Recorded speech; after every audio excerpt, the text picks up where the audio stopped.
Hello, scrappers, recyclers, and investors interested in companies that are surrounding this really weird world of scrapping and recycling. Welcome to Shark Scrapper Live. It's awesome to be here with everybody today.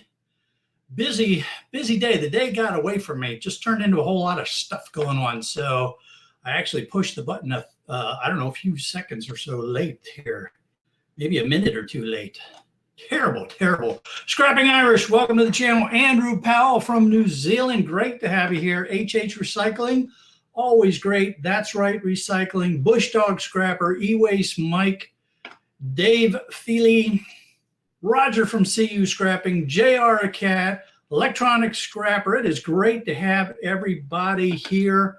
It is a weird kind of day with the weather. Temperatures have kind of been chilling out. It's been cloudy. We're going to have the temperatures drop throughout the week here in Northeast Florida. We're forecasted to get into the 20s. Doesn't happen a lot here, and boy howdy when it happens. Oh man, it's just, you just see people, all bundled up like they're in the Arctic or something like that. All right. Well, look, we did get started, a minute or so late. So let's get right into our precious metals discussion. And yes, we are talking gold. And wait a minute, I got to do this. And then I got to do this. And then I got to do this. And then I got to do this. And then we got to do that. So there we go.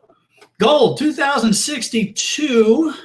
And as you can see here, this is the 24-hour chart. So in the last 24 hours, gold was up over 2070, fell off down now to 262. For the 3-day, we see the gold is up almost 1.5%. Here was this rise that we saw in the 24-hour and the fall off, but it's up from 2032 now up at 2062. So nice climb there for gold for the 3-day. For the week, we're right where we started a week ago. But if you look at how down it had been throughout the week here, look at all these troughs here, and now it's up. So that was nice to have things come back up again for the week. I imagine that this trough gave some of the e-waste buyers a little bit of concern, and they may have decided, what, we're going to hold where we're at, and so they were rewarded by holding where they're at by the price coming back up again. So that's good. Now for the month, again up almost 1%, but that's really not that much with gold. But you can see we had a nice climb to 295, and then it fell off again, and now we're back up again. So some interesting things going on in the gold market. For the 3-month, we're up a lot, almost 12% there. So that's real nice. And year to date, we're down 0.6%. That's, in the grand scheme of things, that's not huge. For a year, though, we're up 12.5%. So, that's nice. If you go back here to a year ago and you look at where we are now, it's really nice seeing gold come up like that. Our 5-year look at gold, we're up 60.48%, 60.5%. And of course, the long term, going back to the mid 90s, we're up over 428%. So real nice, I don't know if any of you bought gold back here in the mid 90s, but boy, howdy, that would have been a great time to be buying gold, wouldn't it? So let's get back to a time frame that matters to us here. We look at about a month and we say to ourselves, what are we going to do? Now, personally, I am not buying physical gold right now.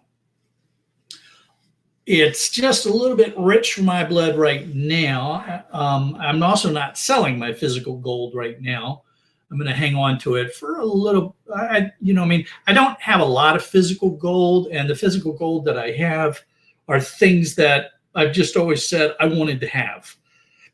a Gold Eagle, Gold Britannica, those kind of things. So, I hold those. Yes, they are hedges against inflation, but it's also for the beauty of the coins that I like having them. So silver, on the other hand, I have quite a bit of silver, and silver I buy as bullion silver to eventually sell when the prices are up where I want them to be. So how about you all? What are you all doing with your gold right now? Are you planning on buying, selling? You just going to hold? Now, a note on gold. I use the APMEX chart because I happen to like the chart. APMEX is also a place that I have used to buy and sell my physical gold and silver. I am not sponsored by APMEX. It's just a place that I know, and no drama, no fuss. Great place to buy and sell your physical gold and silver if you choose to do that. There are a number of other reputable places that you can also use, Kitco, JM Bullion, those kind of places. Most of them are good, and it's good to have an account with more than one of these folks. That way you can always shop the premiums around, because that is where you really make your money with gold and silver, is in paying the lowest premium possible. And sometimes it's a real good idea to shop the premiums around when you're buying your gold and silver. HH Recycling says, he says, my gold, I'm dreaming about getting it. Oh, that's funny. Very cool. Very cool. That's right, recycling. The only gold that he has is in e-waste, unfortunately, but it's gold. Yeah, it is. And you can turn that into real physical gold either by selling it and then using that money to buy some physical gold, or working with a refiner, somebody who knows what they're doing to refine that gold. Some refiners, rather than buy your e-scrap from you, they will barter in a sense and say, look, I'll give you back X percentage of the gold that I get from this material. So that's something to take a look at. E-Waste Jill is saying, I'm planning on dropping for the very first time tomorrow. Dropping some gold? Dropping your gold. I got you. Very cool. That's an exciting time when you finally get around to dropping your gold. Very, very cool. Hey, Patrick, great to have you here. Solers, great to have you on board. Always great to have folks here. E-Waste Jill, really exciting when you go to drop that. Those people that do refine their own gold, that's the really exciting time when you drop the gold and you see that stuff fall out. I suppose it's not as exciting as when you then melt it into the actual shiny golden metal kind of thing, but that's still a pretty exciting time. So I hope that goes well for you.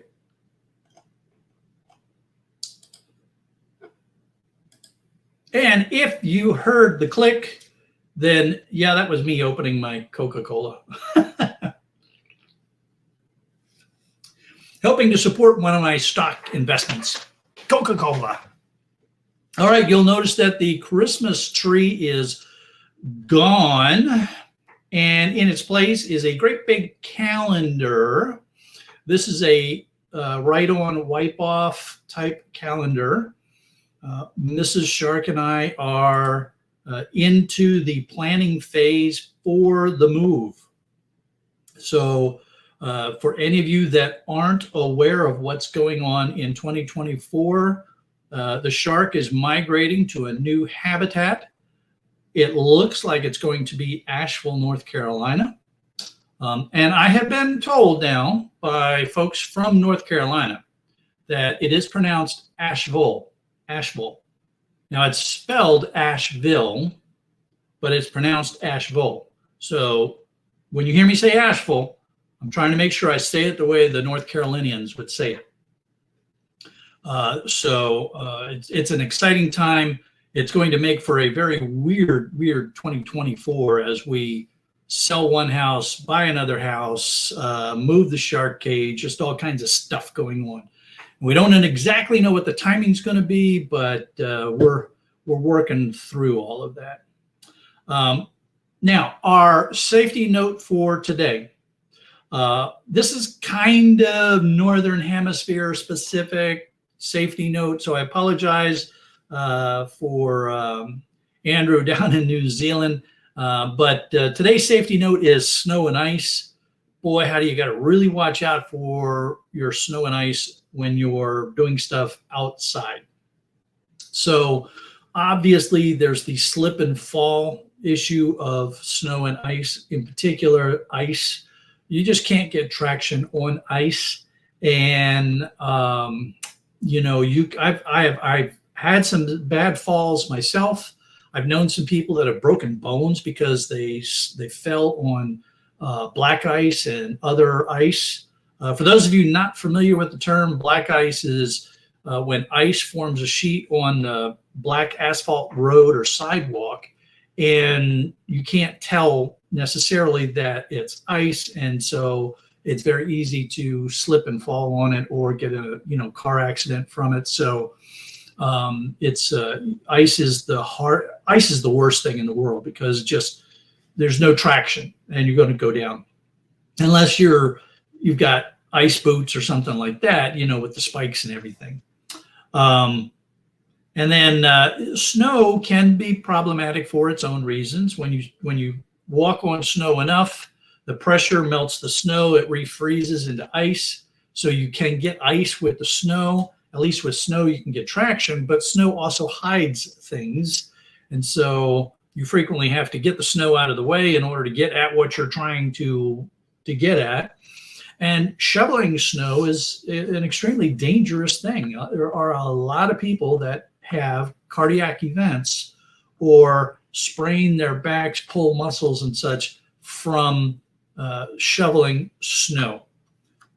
This is especially true with folks that have a moderately sedentary life, because all of a sudden they're out there shoveling snow. They don't realize how heavy it is. They're moving, shovel full of heavy, wet snow, and they can hurt themselves. They can overexert themselves. They can have a cardiac event as a result of it. It's really, really tough.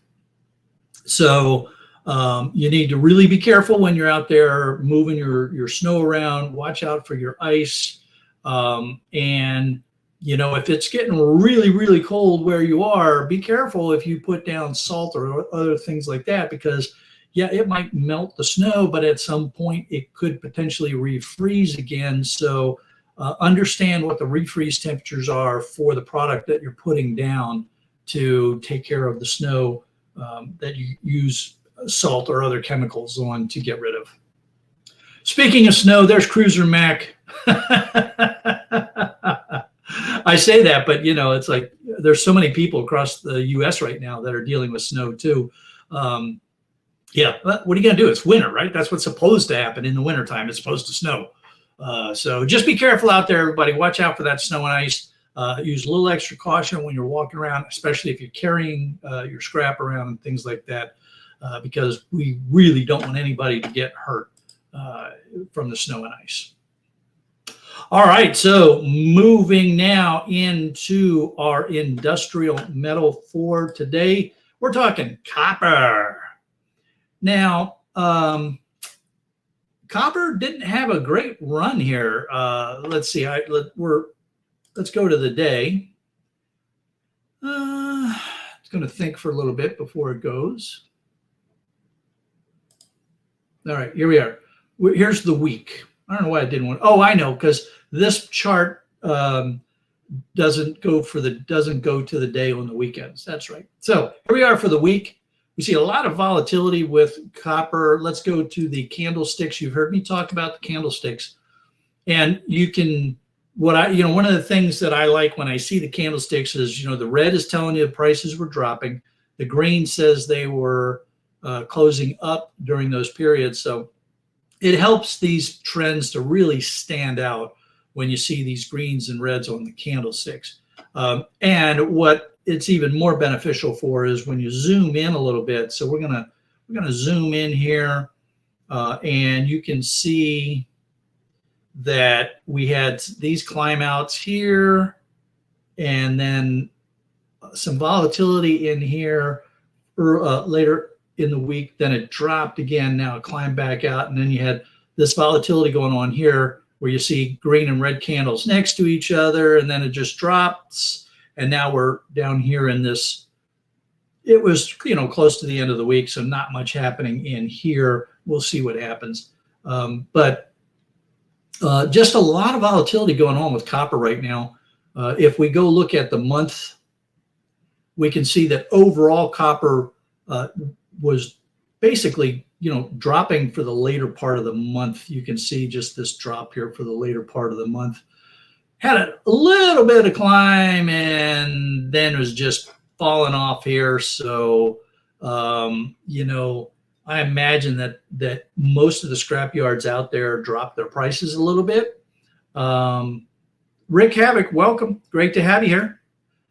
So I wouldn't be surprised that your scrapyard either dropped some prices last week or possibly will drop them some this week with that kind of trend going on. What have your yards done? Those of you that took scrap in, did you see your prices go down for copper here in the last week or so?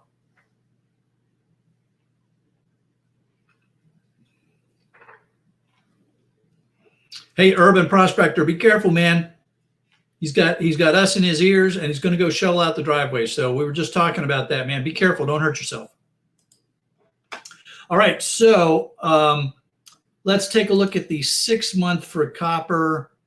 We're kind of, if we go back here, we're down from where we started the 6 month, but look at the volatility that's going on here. And we've talked about copper being stuck between the old super cycle that was driven by the Chinese economy and the new super cycle that is being driven by electrification and the switch to, the more EVs and more other kind of alternate energy sources. And when you have a lot of those things, copper, when you have that kind of infrastructure change, and it involves electricity, copper is going to be the metal that is of concern the most. So we should expect to see more of this volatility going on here. Here we are for the year. It's down, but you can still see a lot of volatility that's going on in there. And the 5 year, we had a nice run in the middle of this 5 year period, dropped off, and you see all this volatility that's going on here. And again, this is representative of being in between two super cycles, neither one of which has the main play, but it really looks as if the electrification super cycle is what's going to really pick up and start driving the price of copper. Now, I've also been reading where there are challenges in the copper mining business that, whether it's issues of mines being closed down because of political unrest, labor unrest, mechanics, failure to properly invest in the hardware that's necessary to keep the mine going. There's just environmental concerns. There's a number of mines that are either slowing down or shutting and or have been shut down for a while. And some of the articles that I've read are saying that we can expect that there will come a time when we're just not mining enough copper to keep up with the demand, which is good for us because that means that our scrap copper becomes even more valuable. Now the question is, hello, Ian Matthews, how are you, sir? Now the question is, can you hold on to your copper long enough to take advantage of that future increase in value? And that's a only call that only you can make,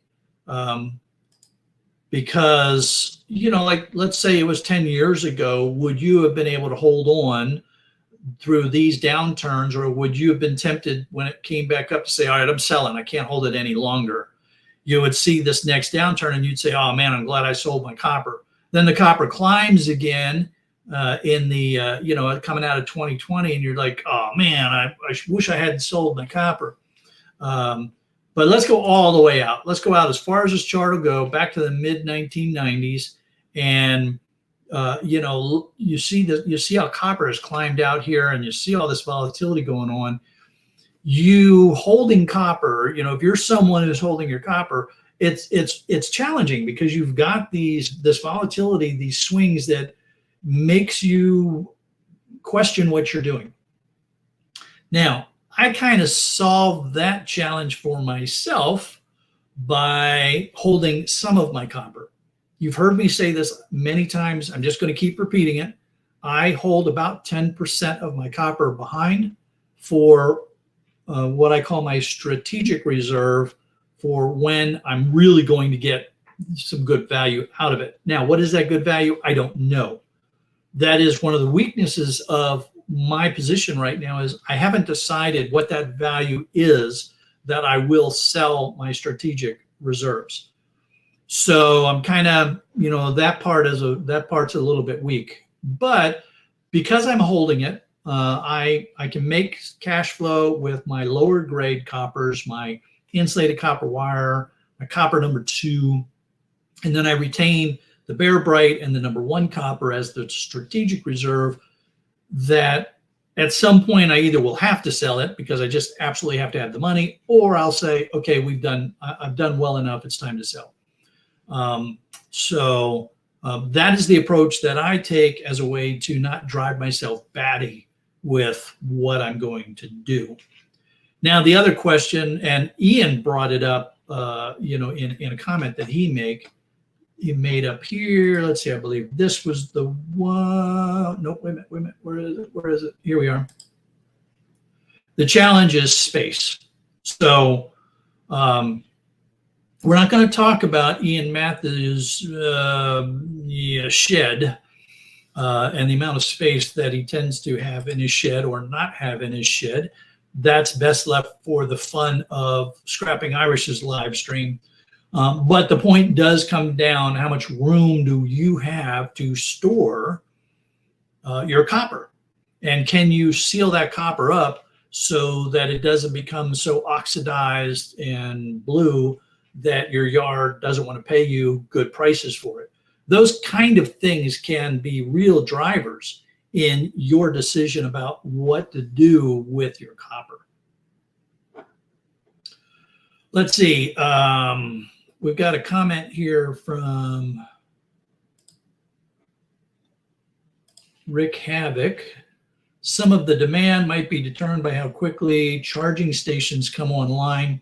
The infrastructure bill doesn't seem to have affected the market yet. Spring and construction give annual bumps. That's a very good point, Rick, and that's part of this electrification super cycle. When does that really take hold and we see a lot of the infrastructure being put in? Because the infrastructure itself is going to consume a lot of copper. And as the infrastructure comes into place, you'll see more and more people that will say, okay, I'm ready to go to EVs. It's very similar to what happened when the internal combustion engine and cars powered by internal combustion engines were coming online. It's like, well, where can I get gas? Where can I get gas? And so as gas stations became more common, then people could buy a car and have some expectation of being able to get gas or petrol in order to drive that vehicle and make the travels that they wanted to make. We're in that same place with EVs at this point, where the infrastructure to support the EVs is what is likely limiting a lot of the EV purchases, because there's people out there that are just saying, I can't make that risk at this point. It doesn't fit my lifestyle yet. I can't charge easy enough. Those kind of things. So that's where we're at in this electrification cycle. And my honest belief is that the electrification cycle is what's going to take hold, and we will see copper climb to historic highs from those of us that have been around for a while. I believe copper will reach highs that we will scratch our heads and say, wow, that's just amazing. I'm glad to see copper I hold on to my copper. Another thing that we've seen a lot of the news, and we talked about this a little bit last week, are the solid state batteries. And so I don't know if these articles were always out there and I'd just been missing them, or because it was brought to my attention last week. They've been popping up on my screen, or I've just been noticing them now. It's really hard to say, why, but I've had a flood of articles now about solid state batteries and how that has the potential to really increase the range that people will get from their EVs. Now, what's interesting is the chemistry in a solid state battery still uses lithium. Although there was another article out there that talked about the potential for silver in these batteries, which would also be really cool, wouldn't it? So it's still a lithium battery, but because it's a solid state battery, the way it's produced, it would not have the inherent risk of shorts and failure modes the way the current generation of lithium batteries has. In fact, one article I read talked about that the main technical challenge or scientific challenge that they're trying to overcome with solid state lithium batteries is the growth of what they are calling dendrites, which are little metal fingers that grow as a result of the charging and uncharging and charging and uncharging. And it's those dendrites that can lead to shorts that can then cause the battery to catch fire. So controlling those is the way that the solid state batteries will become safer and provide much longer lifetimes than what we currently have with lithium batteries. So fascinating technology. I encourage everybody to keep an eye on it because it has the potential to make a huge difference in the way we charge or travel in our vehicles. In a very scary note, I also saw where a Chinese company is saying that they have the first nuclear batteries that could, go 15 years without a charge. One, I don't know that I would be really anxious to put a nuclear device, a nuclear vessel next to my head. And then two, especially coming out of something like a Chinese production firm where, no offense meant, but let's face it, the quality isn't always the best. I'm not going to buy a nuclear battery off of Temu. Sorry, not going to happen. I've just really upset a large population of the world, and I guess I'll pay the price for that. No, Ian Matthews. What? Trust me, man, that's something you don't want to do. Or I know. You know what? I would love to see you do that. Go right ahead. Go right ahead. I would love to see you do that.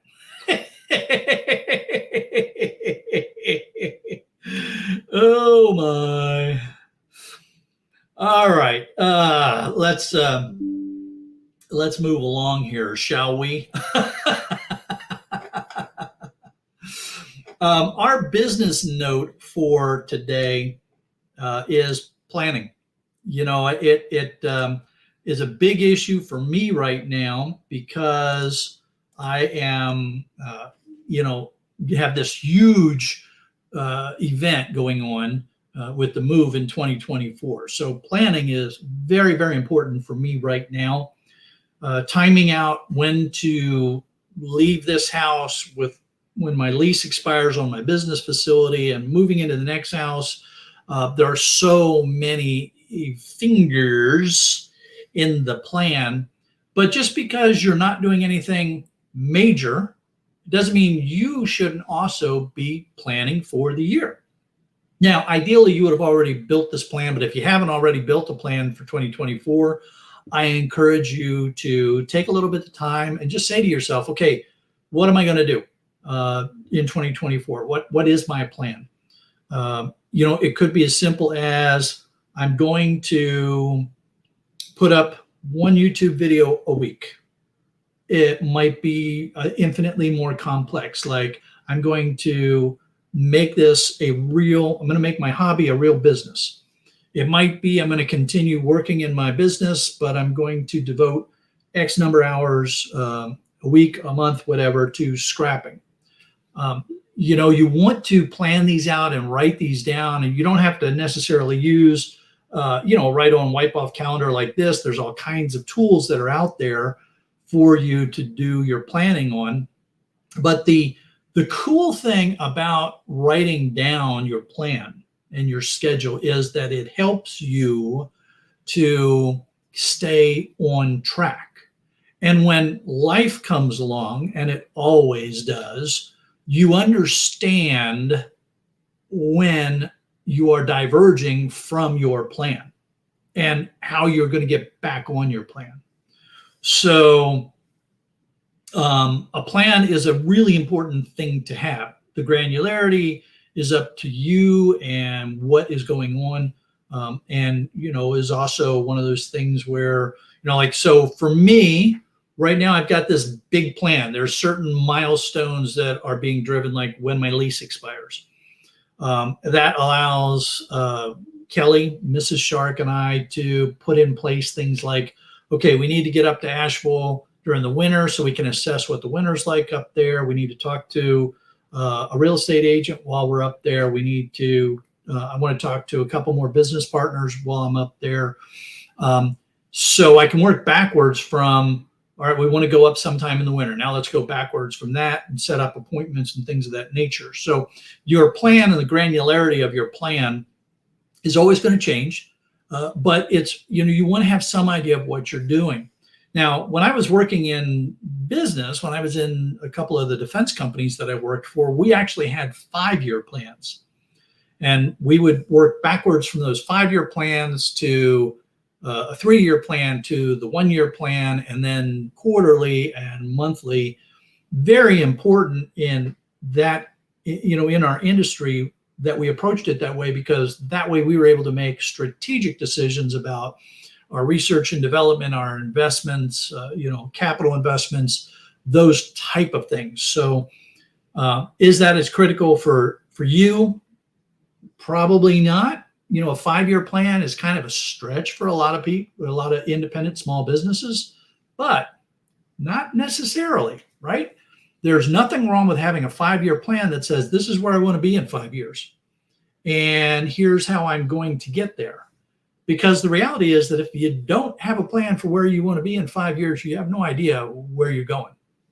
So it's something to think about. At a minimum, though, I'd say take a look at the year ahead and ask yourself, what do I want to accomplish in this year? What are the major things that I'm going to do? And lay out sort of a schedule for what you're going to do in that year ahead. Write it down so you have a way to track it, and then, keep up with it and recognize that a plan only survives first contact. I learned that when I was in the military. We used to say that even the best plan only survives first contact with the enemy. And in our case right now, in today's, first contact is with life, when life gets in the way. All right, so that's our business note for the day, planning. Now,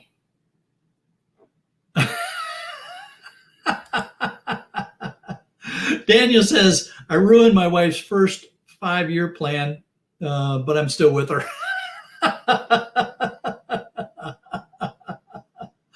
Oh, man. That is hilarious. Oh, man. And Cruiser Mac is saying, yeah, kind of like when I leave the driveway, I have no idea where I'm going.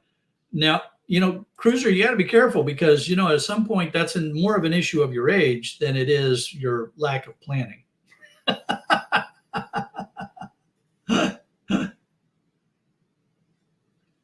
All right. All right. So our stock discussions for the day, we've got 3 companies that I think are going to be a lot of fun for us to take a look at. If you saw the thumbnail, you know that we're talking about tools and stuff. So the tools. Well, the first company that we're going to take a look at is Snap-on. Now, you all know that I get the information that I use here primarily from the Value Line Investment Survey.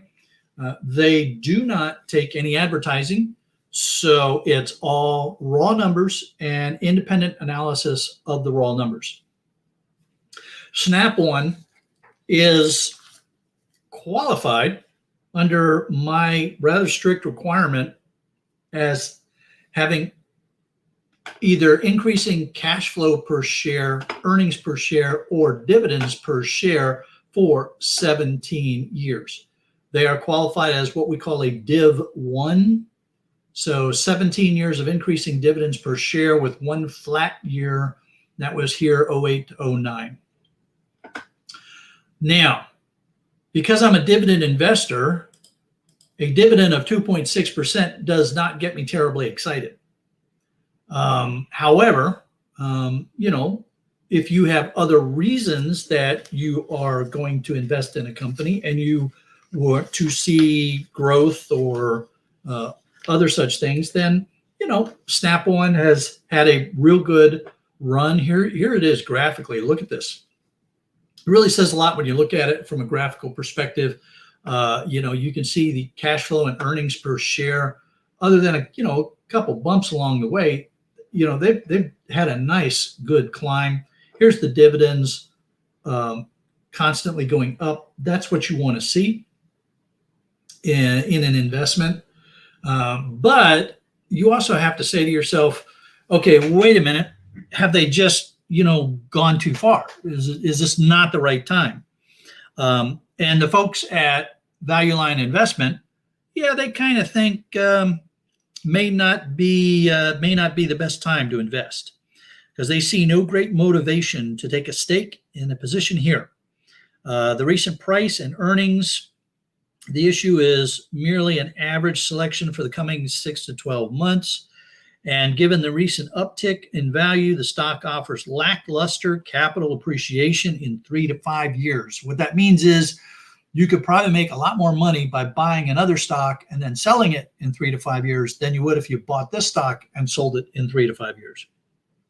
And the dividend, although it's above the mean of the value line, the value line median, it's just not enough to get them terribly excited. So Snap-on, we all know these tools. We love to hate them.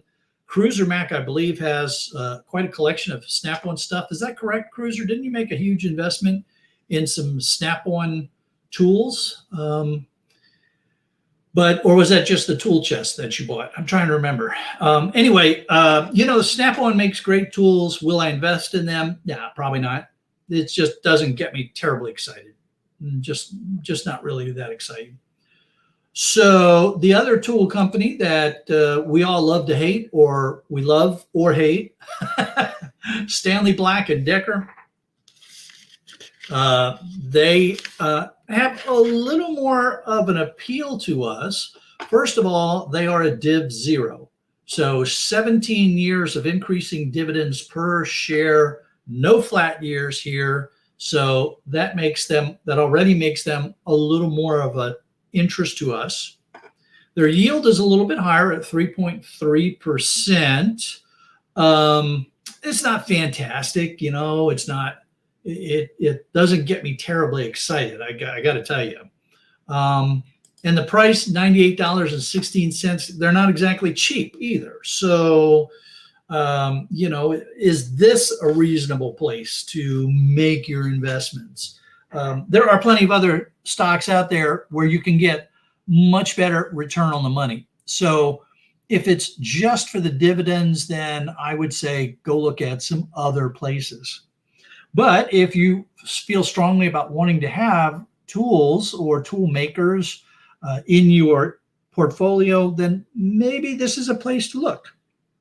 The Value Line Investment folks suggest that those investors with a long-term perspective may want to consider taking a position here.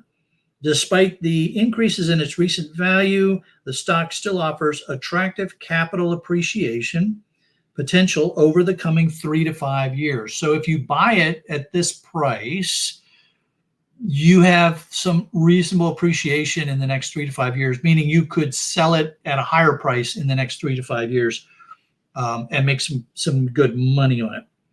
But they suggest only risk-tolerant investors because there's probably going to be a lot of volatility in those 3 to 5 years. So if we look at Stanley Black and Decker, we see this hit here. And it's this that hit that, kind of brought the price down into something that we might think about. What's going on here? Well, they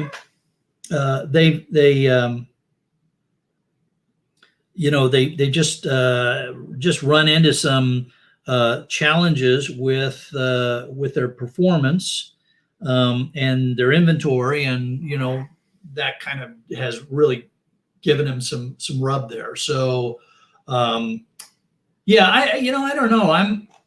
I'm not going to buy any, mainly because I'm just not in the buying mode right now. I'm developing my cash position in order to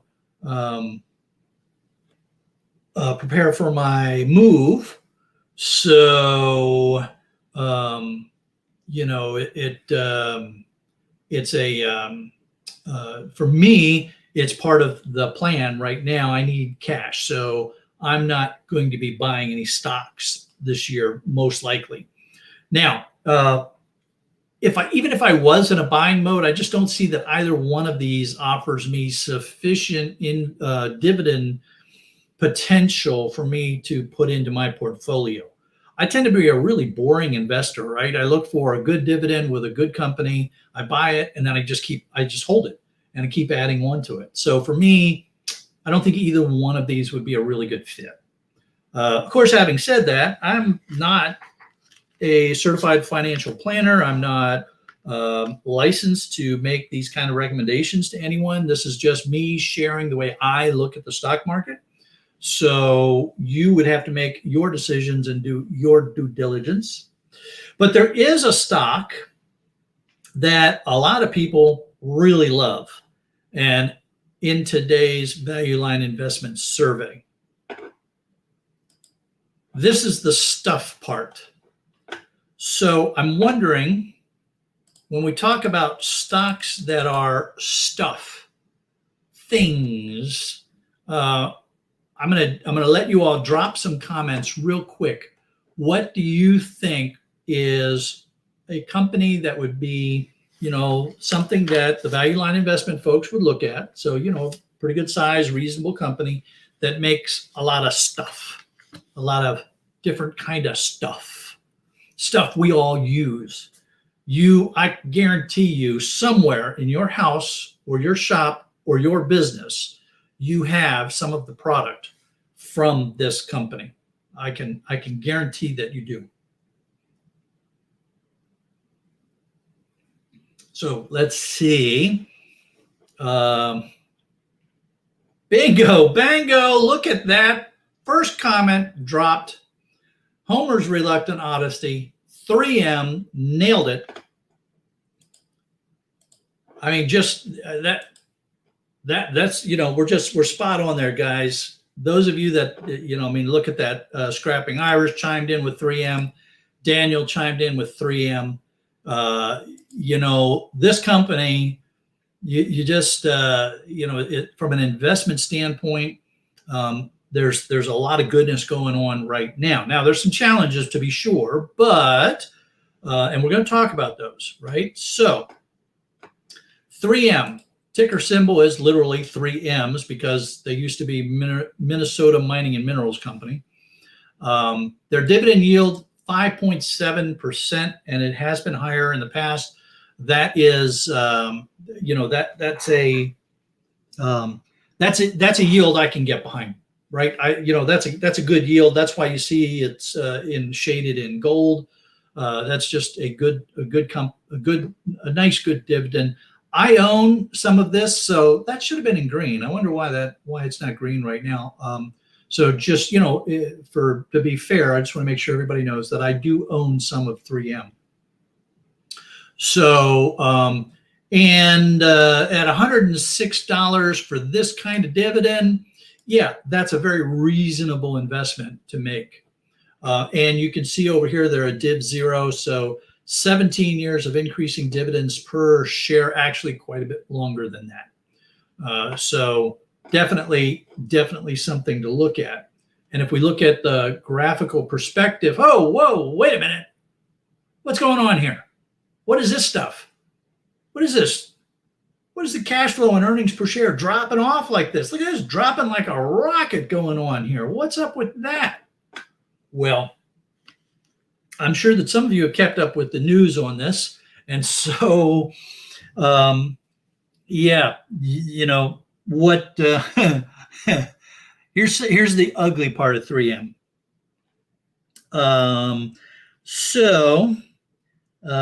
They got hit hard by legal expenses. 3M had to settle a PFAS, which are Forever Chemicals class action lawsuit, and they're paying about $10.3 billion. That's billion with a B, to public water supply systems over the next 13 years. They also agreed to a $6 billion settlement to resolve combat earplugs case. Those of you that, I don't know, some of you may or may not have followed this, but their earplugs were not as good as they said they were. And apparently they were playing games with the numbers. So they got in trouble for that. And restructuring costs also took their toll. So, those are some big hits. And, that you just write, those numbers just get written off, right? I mean, boom, they just get written off, and you pay the bills and you decide where you're going to go next. The folks at Value Line, they're saying that patient investors might want to take a look here.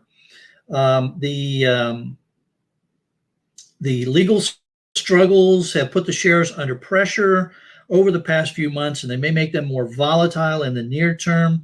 But the equity has an enviable dividend yield and an attractive total returns out through 2026 through 28. So the combination of the dividends that you get, and if you were to sell out in 26, 28, you would be in a good position.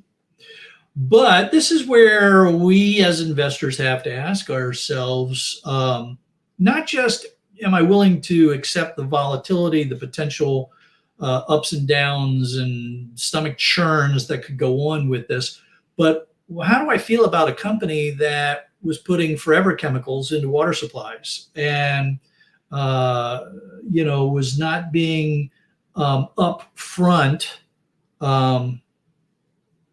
to with the sound, with the efficient or the effects or the abilities of their sound attenuating earplugs to do their jobs. Do you want to invest in a company like that?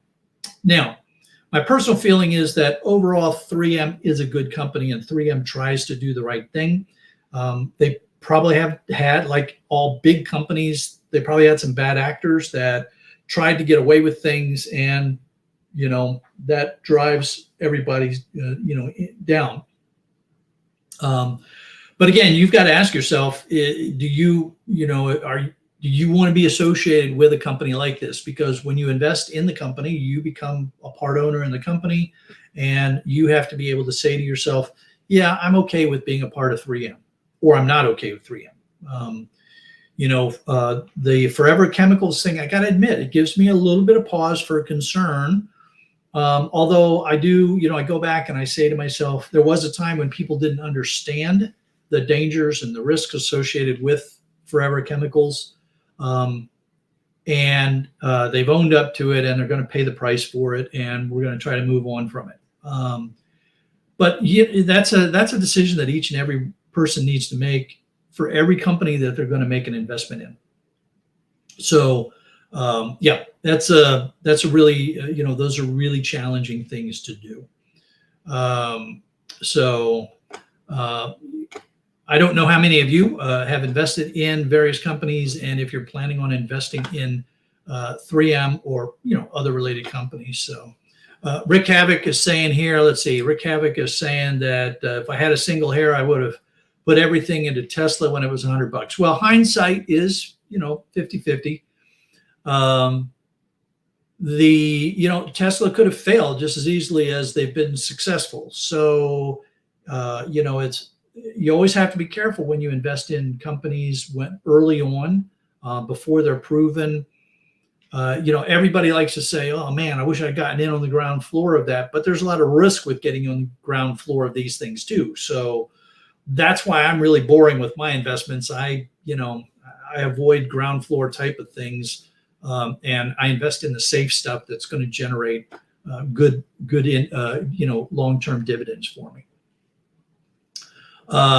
Rick is also saying that BASF might be a good one to look at. JM Smart. So I've talked about these companies in the past, and Rick at each week we talk about different companies. So, and Smuckers is one that we'll visit again at some point in the future as well. So yeah, there's plenty of other companies that we'll talk about during the course of the year as we go through.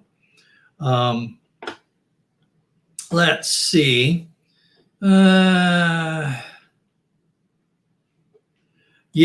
no kidding there, man. Carnegie and Hearst. I would say that honesty was not very high on their list of things that they cared about.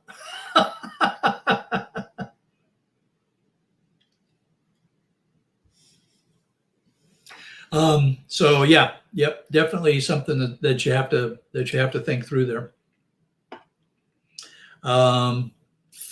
So let's see. Going on with the stock, people got to eat. The name like Smuckers. Yeah, we'll talk about Smuckers when they come up. Trust me. Smuckers is one of the companies that I always like to look at. So when they come up, we'll take a look at them.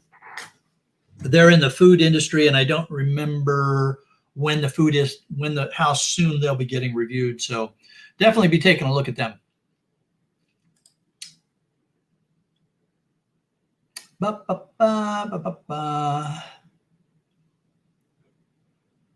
Oh, let's see. Yeah, Rick, I figured I hadn't recognized your name, so I knew you were new coming on the channel. Great to have you here. I'm really looking forward to having you as part of the Shiver. And I really enjoy the comments. So, welcome to the Shiver. It's great to have you here, and please keep commenting away, because we all learn a lot from each other as we comment and talk about stuff that's going on, whether it's in precious metals, the industrial metals, whether it's in stocks and investments. And for Rick, for your sake, here, let me. Oops, that's not what I want to do. Yeah, this is what I want to do, and then I want to do this. So Rick, so that you're aware, when I refer to the Value Line Investment Survey, it's this document here. Every week I get a new issue from them, and you can see where they analyze a whole bunch of companies that are in various industries, and it changes every week. So that's what I use for these stock discussions, because they don't take any advertising. So it's just raw numbers and raw analysis. I really enjoy that. Simple Man, welcome to the show, man. Great to have you here. All right. So, yeah, that was I don't know. Does anybody have 3M stock? I have some 3M stock, and I bought it quite some time ago. And when I bought it, I set it up with the broker. Charles Schwab is the broker that I use. And I set it up with Charles Schwab so that all the dividends just automatically get reinvested into the company. So I don't even have to mess with it. I can add to the position every now and then when I'm in purchasing mode, but otherwise every quarter I'm actually buying more of it from itself. So that's a really cool thing about dividend investing. If the company and the brokerage that you're working with, have that arrangement set up, you can automatically reinvest your earnings right back into that, so you don't even have to touch it again, and it just keeps growing. And it's a great way to take advantage of compound interest to build your position in a company. Now, it takes time, and unless you have a lot of money, it's going to take a while for it to build up to numbers that make you go, wow, we're doing pretty good here. But it is, to me, it's one of those fascinating things about compound interest, is that I keep buying more and more and more, and I'm not spending any more money than what I originally spent. Now, of course, I have to report those earnings, but that's okay, because Charles Schwab sends me a nice ream of paperwork every year that I give to my accountant to do all that reporting for me, so I don't get in trouble with the IRS. But it's a lot of fun to set up that automatic reinvestment and just sit back and watch compound interest do its thing. Very, very cool. Urban Prospector says he has 6 shares and he reinvests the dividends. Very cool. All right, very cool. That's a great way to do it, man. Great way to do it.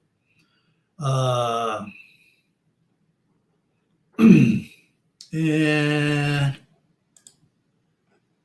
Homer's Reluctant Odyssey says the dividend snowball gets better at 10 years. Yeah, the longer you stay in, man, it's just an amazing thing to see. And, it's the kind of thing that even small-time investors like us can take advantage of, because there's plenty of good companies out there at prices that we can afford to buy into, with the share quantity that, we can see it move. And it's really something that's fun to do, and that I recommend that everybody take advantage of.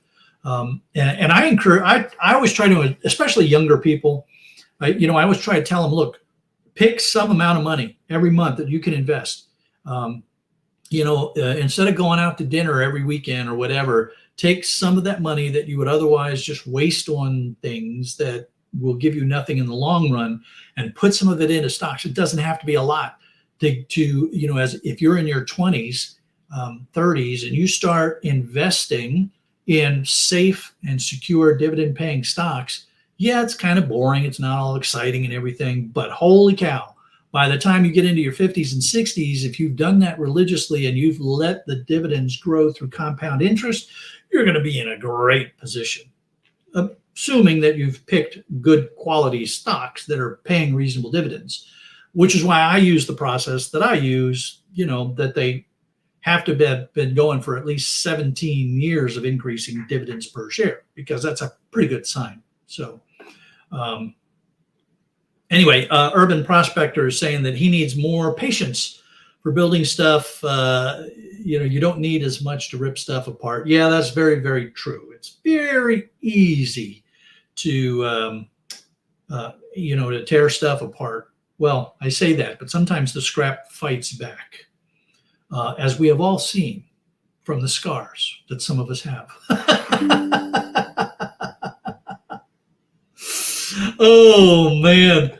Hey, folks, it is 3 o'clock. It is time, 3 o'clock here on the East Coast of the U.S. It is time for us to put a wrap on this week's Shark Scrapper Live and head across the pond to Ireland, where we will join Scrapping Irish on his live stream. Now, remember, if you have autoplay enabled, when I shut this one down, you will automatically be redirected over to Ireland to join Scrapping Irish. If you do not have autoplay enabled, please go to YouTube, type in Scrapping Irish, and it'll give you his live stream, and you can join us over there. You never know who's coming up on the panel. You never know where the discussion's going to go. It's always a lot of fun.